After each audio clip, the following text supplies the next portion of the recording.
மாண்புமிகு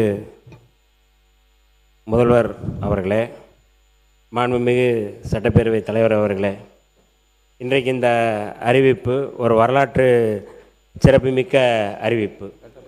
மாண்புமிகு பேரவைத் தலைவர் அவர்கள் சொன்னதைப் போல இந்த அவையில் ஒரு தலைவனுடைய கண்ணியத்தை அல்லது தலைவனுடைய செயல்பாட்டை இந்த நாடே மெச்சிக்கக்கூடிய வகையில் நம்முடைய மாண்புமிகு முதல்வர் அவர்கள் அறிவித்த இந்த அறிவிப்பு மிக முக்கியமான அறிவிப்பு, வரலாற்று சிறப்புமிக்க அறிவிப்பு.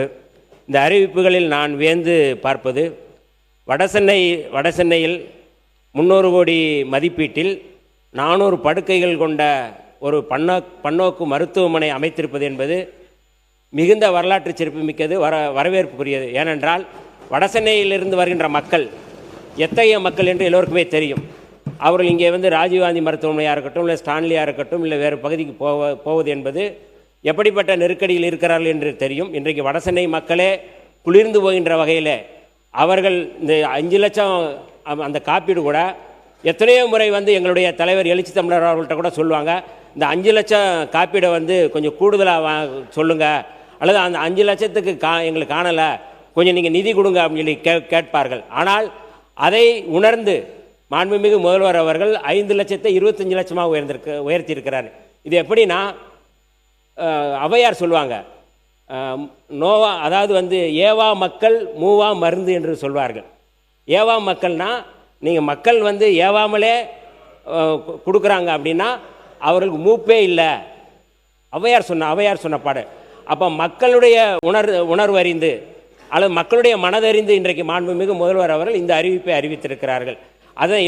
அதாவது நல்லோருக்கும் பெய்யும் மழை எல்லோருக்கும் என்று சொல்வார்கள். அதே போல் இன்றைக்கு எல்லோருக்குமே பெய்திருக்கு. இந்த அறிவிப்பு ஒருத்தருக்கு மட்டுமல்ல, ஒரு கட்சிக்காரர்களுக்கு மட்டுமல்ல, எல்லோருக்கும் பயன்படக்கூடிய வகையில் இதை அறிவித்திருக்கிறார்கள். பால் கொள்முதலாக இருக்கட்டும், அல்லது இந்த வடசென்னை அறிவிப்பாக இருக்கட்டும், கார் அறிவிப்பாக இருக்கட்டும், கூடுதலாக ரொம்ப முக்கியமாக நான் விழுப்புரம் மாவட்டத்தில் எங்களுடைய தொகுதி திண்டிவனம் தொகுதி விழுப்புரம் பகுதியில் புற்றுநோய் அதிகமாக இருக்குது அப்படிங்கிறது எங்களுடைய நாடாளுமன்ற உறுப்பினர் ரவிக்குமார் அவர்கள் பல முறை இது குறித்து நாடாளுமன்றத்தில் பேசியிருக்கிறாங்க. விழுப்புரத்தில் அதிகமாக புற்றுநோயால் பாதிக்கப்படுறாங்க. அந்த புற்றுநோயால் பாதிக்கப்படுற நோயாளிகளை குணமாக்கக்கூடிய இது குறித்து நிறைய நாங்கள் கேள்வி எழுப்பியிருக்கிறோம். ஆனால் அதையெல்லாம் அறிந்து கேளுங்கள் தரப்படும் தான் சொல்கிறாங்க. ஆனால் கேட்காமலே தருகின்ற ஒரு முதல்வராக தான் நான் பார்க்குறேன். இதை யாரும் கேட்கலை. வடசென்னைக்கு யாராவது கேட்டோமா? யாராவது கேட்டிருக்கோமானா இல்லை.